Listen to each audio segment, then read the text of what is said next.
আজকে বানাবো সরষে ইলিশ। তো ভাবলাম আমি কিভাবে সরষে ইলিশ বানাই সেটা তোমাদের সাথে একটু শেয়ার করি।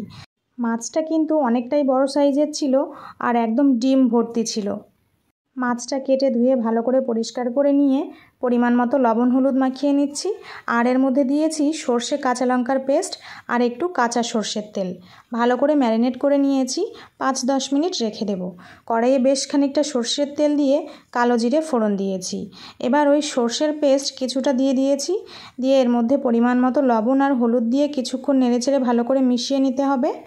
তারপরে এর মধ্যে বাকি পেস্টটুকু দিয়ে দেব।